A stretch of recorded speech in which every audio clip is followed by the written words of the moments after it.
Hi everyone, welcome back to my channel and thank you so much for joining me this week.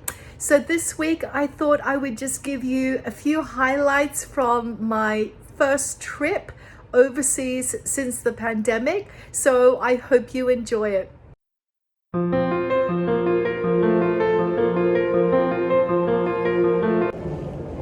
So this is my first flight since the pandemic.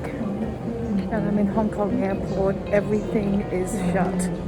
It's actually very quiet, hardly any people. You can see as I walk, every single shop is closed.